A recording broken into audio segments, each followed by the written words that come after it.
everyone, this is Olga Yarshevsky and this is NexChange interview series. We're back on air and I'm joined by Patrice Poujol. He's a CEO and founder of Lumière company. Bonjour, Patrice. Hello everyone. Hello Olga, and thanks for the interview. Thank you. And first of all, thank you for coming and speaking at Block O2O event in Hong Kong. And I'm pretty sure that big part of the audience arrived just to listen to your presentation. We had an amazing time there. Yeah, true. Super well organized as usual. You guys at NexChange rock. Thanks. We do. So the topic that you cover sounds like something really, unique. This is the intersection of movie making and distribution, blockchain and finance. And I really want to know how you've managed to put these three together and even conduct a 4-year PhD research on that. Can you please tell us more about yourself, maybe first, and about your background? Is it more filmmaking or more finance or maybe both? No, I mean, it was a long road. Yeah. It's a point of convergence, actually, of a lot of things. But before I even go down to there, I mean, it's true. What you said, well, unique, I don't know, but there's not a lot of people in this space yet. I think it's going to get more sort of crowded and serious. I mean, during the ICO wave that we've all known, everybody came up with a movie idea. And I'm not going to give any names, but I mean, a lot of people raised a lot of money and burnt it, or got burnt by the markets. The truth is they had no knowledge sometimes in tech, and sometimes they didn't even have any knowledge in film. So they were trying to solve a problem that sometimes didn't exist, or that they were very unfamiliar with. Well, in my case, and in the case of a lot of people who were developing things in movies and blockchain, it's a point of convergence. Like I started really when I was a little boy. I was, and that's going to give you an idea of my age. I was programming video games in BASIC on an Amstrad 6128. I thought you would tell about, black and white cinema. No. I'm talking just right after exactly silent movies. No. That was my grandfather kind of thing, But so it started really early with video games, and that was a big addiction actually at the time. And then I went on a tangent, and fast forward quite a few years, I went through banking experience. So I did finance projects. We were basically authorizing projects, credit lines, and sometimes part of my work was actually film finance. So I'm not going to go into details of the products we were doing, but let's say they were products with very little risk, like completion bonds, guarantees, etc. And then following that, I decided to get my hands dirty. I got a master's in film production in Dublin, in Ireland, at the O'Kane Center for Film Studies. Yep, a little bit of alumni sort of publicity there. And it was a great center, actually. It was a center that was started by Leon Conway, who really, and with people like Owen Harris. So it was in Ireland, and based in Ireland, they managed to raise, and this is quite significant, they raised a huge interest from all parts of the world to help the film school. And so the film school was funded by Frank O'Kane, but the persons, for example, we had a patrons, and I think that's quite significant, was Gregory Peck, when he was still in this world, Martin Scorsese, Neil Jordan, Jim Sheridan, and I can't name all the patrons we had, but it was absolutely fabulous. It was an amazing way to learn. And I was still in the bank when I did it, and then I came out of it thinking I'm going to get my hands dirty and start writing, directing, producing, everything I can do, and ended up consulting in production for several years. At this point, I was geared towards blockchain, and I was offered by CityU Hong Kong a possibility to do a PhD and do the research. And I was told, if nothing else, it's going to give you a different perspective on your own field. It's going to give you the ability to step back and see things differently. Everybody at this time, at the end of 2014, was saying that Bitcoin was dead. It was right after Mt. Gox, and everybody was like, this is finished, which is what you hear nowadays as well. That's why I laugh a little bit. But and I started really an extensive research for several years, seeing how could we solve the problems we had in film with blockchain technology. Would it be able to solve any of our problems? So I went the other way around. Okay, we saw a lot of people started with blockchain technology, and they were like, okay, what kind of problems can we solve? Well, I went, okay, we got this problem. You're telling me blockchain can solve these problems? Let's have a look at this. No bullshit. Is it going to work? Is it not going to work? If it's not working, then let's just leave it. So that's why I say it's a point of convergence. It's a point of convergence of essentially being a geek in the late 80s to becoming a banker more like in the early 2000s, and eventually dedicating myself to what is passion, which is film. Whether I make the film, I've directed pieces, or whether I help people making films, to me, it's the same. It's essentially getting an idea, which is very abstract, into on the screen, so people can share it and they can see it. And I think that's the beauty of cinema, is actually sharing ideas, sharing feelings, sharing views. And this is something I would like to keep until, I would say, the end. That's why I'm in this film. This is amazing how universe listens to you, right? Yeah, I know, I mean, it's a point of convergence, like The Alchemist, right? In a way, but I mean, it's obviously Paul Coelho was very, I think he was very skillful, at coming up with the idea. But I mean, it's an idea that's been around for a long time. Everything's connected and interconnected. And the beauty also of, let's say, the architecture of decentralized systems, whether you use blockchain or peer-to-peer, I mean, people have been working peer-to-peer for a little while now, is that it really shows that interconnection. And I think it can bring very interesting ideas to life, very diverse ideas to life as well. And I think we need that, because when I look at sometimes what we can watch in the big screen in the cinema, in the theaters, I'm a little bit worried about diversity, to tell you the truth. So, Patrice, now to let's go to the hottest news. I'm talking about Papicha film, which you made an exciting announcement about a couple of weeks ago. So am I getting this right? You've securitized rights for this film, correct? Yeah, we did that. We did equity. Like, we have several branches on what we want to do, but this time it was equity. And we wanted to get a project that we would be able to establish that what we've been building and what our partners at Film Fabric have been building works and can work for film. When you go to Cannes, the film festival, I'm talking this year, and the year before, you got thousands of projects. Thousands of projects are floating around only because my associates and myself, we've been in the field for a little while. We can make the trees for the forest, but it's very obviously important in the first steps to choose the right projects. Eventually, the idea is to have the platform democratizing projects, and if people think it's a good idea, then they can go with it. And some people would not have been able to finance their projects will be financed. That's the end game. But before we go there, which between you and me is going to take years, it's not going to be done in one day. We got to pinpoint projects that are aligned with, the tech. Obviously, the needs that they have are aligned with what we can do at the moment, but also with our ideas, with our values, with the level of budget we can sustain at the moment. Eventually, it's growing, but we can't just take as a first film a massive independent commercial movie of 50 or 70 million. It's unrealistic. It's like a gamble, and we don't gamble with our partners' money. So Papicha came as the obvious choice. I mean, we did the grind, sort of grinding work. We went down, we met people, quite a lot of people actually, and eventually Papicha came up, and it was an obvious choice. It was an obvious choice because there was very little risk attached to it. We came in at the end.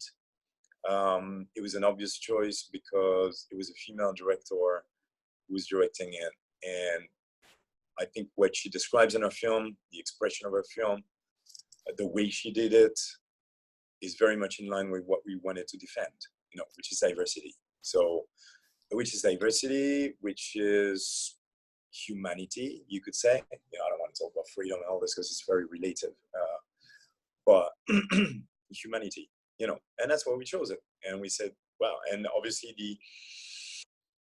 the premium that had to be invested in the setting up of the finance was in line with what we could do at the time. And we said, okay, let's do this first step and make sure it works and see if it works. And it did, So right now, the next steps are part of this film is securitized. We haven't securitized the entire thing because for two reasons. One, we wanted to see whether this would work, because we don't want to push people into securitizing their part in the film if they don't feel comfortable with it. This is quite new.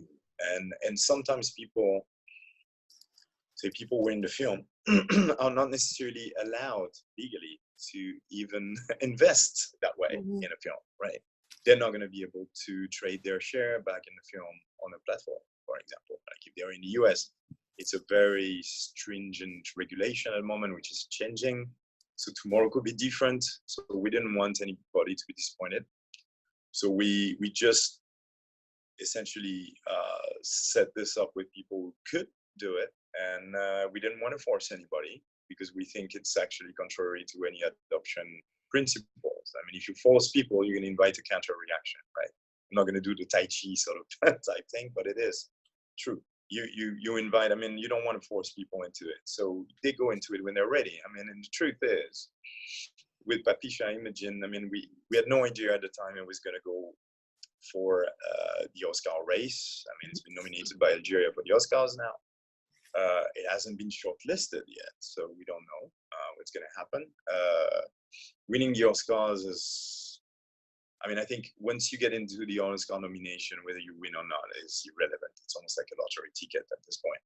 And it depends on so many things, so we're not, even thinking about this, but we took this film, we really believed in it. We set up our technology on it, but imagine for the people who invested in the film, if they try to sell their participation the night of the Oscar when essentially the film has already been nominated, they could literally sell their part with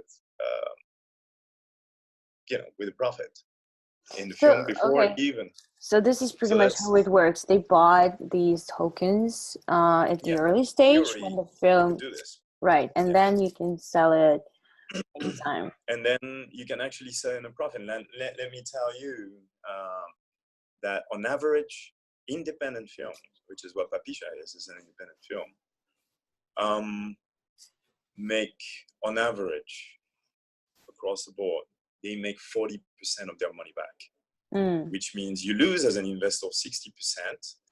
It's a very long process, which takes about 2 years usually to get your money back. You can have a film that's so bad that it becomes so good because it's cult, and then you get money way after 2 years. That happens, you never know, but it's not the majority. And so with this, essentially, we're trying to give everything. We're trying to give a win to everyone involved, basically. So producers can lock the budget for their film and they get the money that they need, right? So that means also the directors who are working with the producers can actually make the film they need to make. And then you got the investors. Obviously, we don't want to get burned, So we are offering, we're essentially lowering the risk for them, And we have different steps across the way where we're going to reduce the film, even the commercial risk, which is the hardest. So far, the control that no one can control, the studios can sort of mitigate it by throwing millions, hundreds of millions of funds in marketing, for example. And they were trying to mitigate the risk that way, merchandising, cross-promoting, etc. They got it rigged, which is great. If you think about it, I think studio films, blockbusters, and independent films are not competing against each other. Yes, they do in terms of money, time, attention, but they help each other out. Without blockbusters, there wouldn't be any independent films because there would not be any cinemas left. Without independent films, we would just be rehashing the same recipe and people would get bored they wouldn't go to the cinema. So they're intertwined, totally intertwined. So I'm not criticizing any blockbuster or independent film. I think they're all part of the same thing. But what we want to do, and we want to make sure that when investors are investing in a film, their entry risk is lowered as low a level as possible. You know? Okay. So Are there any other use cases, any other films that were invested in like this? Like this, to the best of my knowledge, and we've looked around for a while, no. Not yet. So far, yeah. Okay. DiCaprio wants to securitize his next film, which is a very interesting film about Bushnell, the Atari founder. But I think it's coming next year. And that's going to be interesting. You know, Wesley Snipes has just, the day we came up actually with our press release, Wesley Snipes was just tokenizing a $25 million fund. So it's stunning. So am I getting this right? So blockchain platforms are like a 360-degree service for filmmaking. So you can manage rights and finance and like manage production solutions, invest through global fundraising. Do you think that the industry, which is relatively strong and big enough these days, especially in the West, to stay as it is right now, is ready for such like technical disruption? Because it takes a lot of knowledge, it takes a lot of understanding, and sometimes courage to that's why you got to make it as simple as possible. But without going back to the dinosaurs, the history of cinema, which is over more than 100 years old, right? Cinema is technology. I mean, essentially, cinema is theater that's been recorded, right, originally, right? And so that's like more than 100 years of a history of a constant technological adaptation, like from recording, if you take it this way, to sound recording, to color, to 3D, to whatever else you want to put in there, to VHS, to DVD, to internet, etc. In terms of distribution, it has constantly evolved technologically. Now, the thing that it had been able to do before the internet was to constantly be able to monetize these technological improvements or developments, at least. And that's why the cinema industry made a killing with VHS in the 80s, made an even bigger killing with the DVD. But then all of a sudden there was the internet. And that was already a massive disruption, such a disruption that now, I mean, you've got Netflix and you've got Amazon and you've got like a few sort of online outlets. But the truth is, the film industry is not going well at all. The only people who are really going well are people who are already online, Netflix.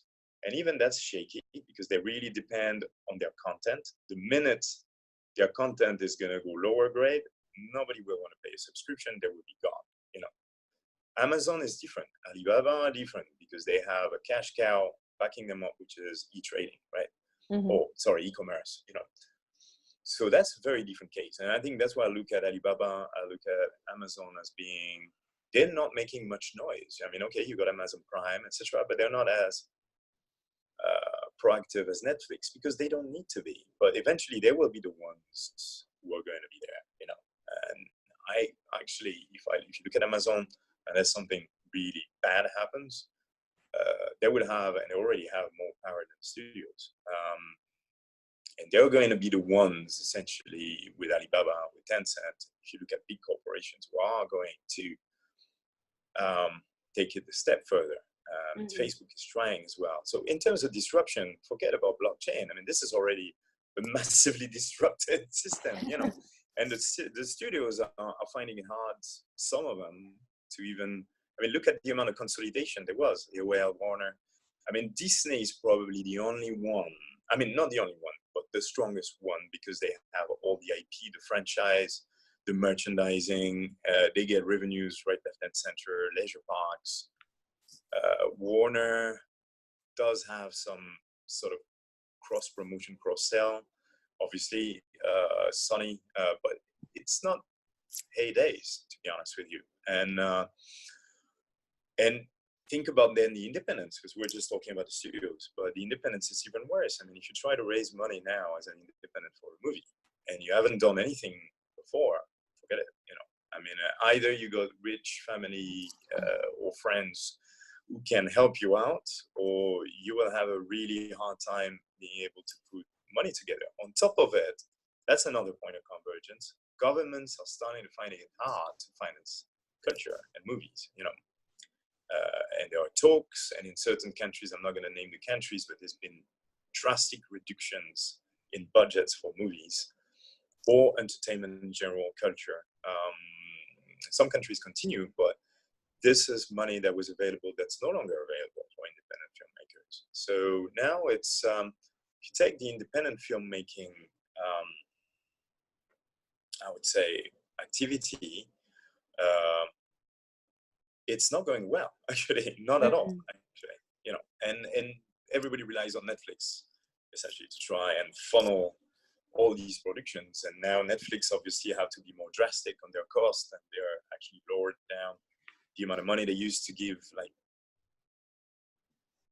pretty hefty, chunky bits to producers who wanted to produce with them. But now this has changed, they're squeezing margins, and I understand why as well. I mean, they got a business run, but they got shareholders to please, If you look at it, we're not trying to do a 360 at Lumière and Film Fabric. We're not. We're trying to set up partnerships with existing companies. So, for instance, we're not in charge of rights. We don't manage rights. There are companies who can do that. Cinemarket does that. Motion. Cinemarket is part of Motion. Viewer, and there's Livetree, I think UK. I mean, some people can do this. Other people are starting to try and find models to distribute films online. And I think those are very early days sort of models because of, just strictly speaking, the issues that blockchain is not scalable enough yet, But at least those are interesting models. I mean, Motion, for example, I think have a very interesting model. They're trying to convert pirate viewership into fractional pays, basically. So people would spend, obviously in accordance with the right holders, they would spend 10 cents or 5 cents actually to watch a film, and they would be able to watch in 4K wherever they want, etc. It's a very ambitious project, but why not? It's changing. That's disruption. People in Breaker, they're trying to find, for example, musicians, new talents, and they're trying to bring them to the front and making sure that their royalties are paid and paid on time. So there are people out there, and we're trying to partner with them because we don't think it is going to be one platform doing a 360. We think it's going to be more decentralized than that. It's going to be several people working with each other, probably working also with traditional industries. And it's going to be hybrid. I think hybrid, this is the word we use a lot now, for a long time, probably 5 to 10 years. And the truth is, maybe even after 10 years, traditional industries will still continue to do things the way they want. But at least the people want to, I would say, upgrade sounds pretentious, but if they want to change, though, they can. And we have the tools for that, and some people are quite eager to change. Like after Papisha, and we'll see where Papisha goes, but we already have a series of projects and people who have approached us to respond to, and so we can respond to their needs. Oops, sorry. Okay. So that we can respond to their needs. So essentially, that's where we're at. I mean, we're in the B2B business at the end of the day. Like we're at the moment. The end game is to be able to open finance to retail customers, people who have a vested interest, a passion about the film they want to finance. It could be their friends, it could be an actor or an actress that they really like, it could be a director they like. And eventually we want to open 20% gap basically to people to do this. But that's not going to come for another few years. Right now, what we're doing is we're setting up liquidity for institutional investors, traditional investors in film, and making sure we lower the risk for them when they invest on a movie. Essentially, it's B2B. B2C will come later. that's the end game, essentially. That's when we reconnect with the universe, if you want. But B2B it was the name of the game for internet adoption. So your PhD research is about Chinese market, is that right? Yeah. Specifically, but I was looking at the way, because China since 2001 has been really opening massively to the world, right? It was closed down for a little while.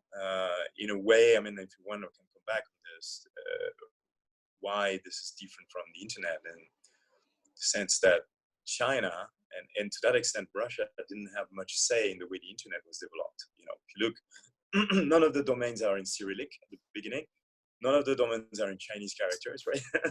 No. It was all pretty much rolled out from the West, meaning probably more the US than even Europe. And that's the way internet was developed, which is fair enough. You know, it is what it is. Which is why China built like a massive wall around themselves, the Great China Firewall, as they call it, you know, which is the same use as what they built in the old days against the invaders, you know, in the north, you know, the Great Wall of China, because they want to control, obviously, what's happening inside their country, and they don't want any sort of disruption from outside, or any potential disruption from outside. So, I mean, that's debatable on whether this is good or not. It's very effective because the founder and the father of that wall, Fan Bingxing, has actually been blocked out of his own system a few years ago. So that shows how effective the thing is. It's probably one of the most effective firewall. And when it comes to film industry? Very effective too, you know, and plus it's broken down. So Alibaba, you know, where we call the bats, Baidu, Alibaba, Tencent, they play sort of a dual aspect. I mean, they're there to make content, to facilitate content, China Film Group as well. But at the end of the day, they're also essentially accountable, you know, by the government and the rules that the government imposes on the country to decide whether or not something should be on or off. I mean, there are hits and misses, but usually it's very effective, given that, you know. And that's why, and that's where I'm coming to, is the way blockchain is being implemented, researched and implemented, is very different from the internet from that perspective, partly with China, is that the internet was pretty much unilaterally created, and then we had to adapt to it with mostly an English language basis, right? And it's great because it opened and it connected the world with each other, and we all speak English. Even the French managed to speak English now, so it's quite an achievement in itself. But now blockchain is much more interesting, I think, as a development model, because everybody's involved in this. Everyone is involved in this. Russia is involved in this, and China. Actually, Russia and China are driving this also to some extent. Israel is involved in this. The Middle East generally is involved in this. Europe is involved in this. The US are involved in this. Latin America, Africa is actually a major driver for adoption. Any of the Asian countries really are pushing it. Like Korea is obviously very strong, as usually. They have a massive network effect. Japan. I mean, I could just list pretty much every single country on earth, and everybody's involved in this, right? In this change, let's say, or this transformation. What's interesting is like even smaller countries who wouldn't have a say usually in the internet developments now are punching way above their weight, like Singapore, Estonia, particularly when you look at securitization, Liechtenstein, Gibraltar, Malta, even Hong Kong to some extent. I mean, you've got a lot of countries that are now emerging through this technology. So I think people are trying to build a model together that's interoperable. And that's why I think I was talking about how we were planning to operate. Like, we're not, at Lumière and Film Fabric, we're not looking to become the next monopoly, right? We don't believe in monopolies. What we believe in is cooperation. Cooperation with what already exists, cooperation with what's going to exist. And so we're just one brick in the wall, you know, in a sense, you know, that's what we are. We're one cell in the middle of a lot of other cells. which eventually may lead to decentralization, but that will take time. And that's what I'm trying to express when I say, countries are involved in that. Eventually, blockchain is probably going to be a very interoperable system when we start using public chains on a daily basis for IoT, for the way the information basically is going to be managed is going to be peer-to-peer, essentially. So whether it's blockchain or anything else, because that's, people were talking about Hashgraph. I have my reservations on Hashgraph, but I think it's going to be a very interesting world to look at, because it's going to be a very conflicting world. I mean, I remember being at the Bitcoin meeting in 2017 in September, and John McAfee was saying there's going to be a lot of resistance, and people would not quite understand at the time what it meant. Now, with a bit of perspective, I think he's right. I mean, at the time we thought resistance and who is going to buy Bitcoin, who is not going to invest in Bitcoin, who's going to develop this, who's going to develop that. No. It's actually at the very essence of the model is the resistance is going to be between a world that's essentially centralized and our mindsets that are centralized. I mean, I think blockchain it transcends politics. It brings a philosophical angle. I just thought of Tommy Shelby saying this phrase in the last season of Peaky Blinders. It's not revolution, it's evolution.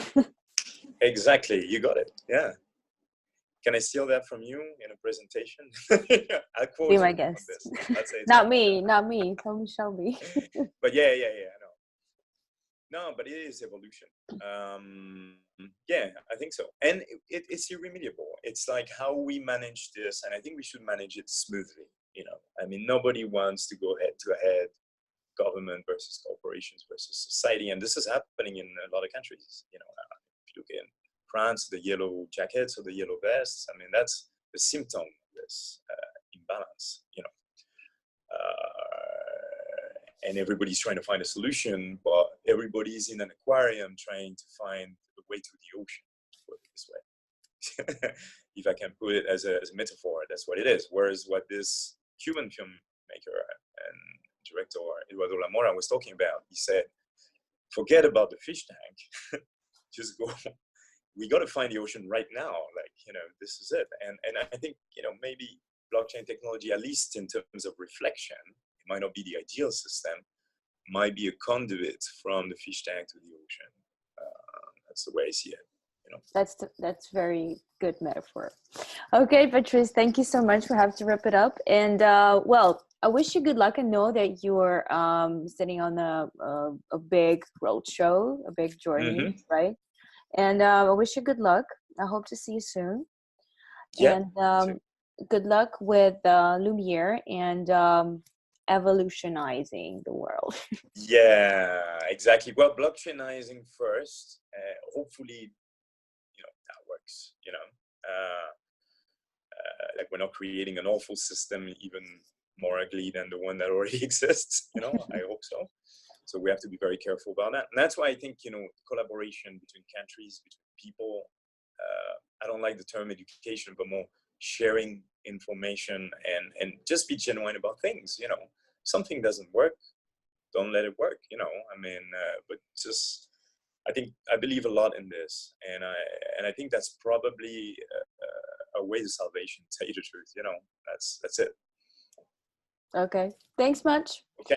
And thank you so much for this conversation. Many kisses from Hong Kong. Okay. And I hope we obviously meet each other again soon. And thank you very much again for the interview. Thank you. We're really happy at Lumière and Film Fabric. And thank you very much as well for the people listening to this podcast. If they haven't been bored to death, if I didn't put them to sleep. Okay. Thanks much, Patrice. Bye-bye.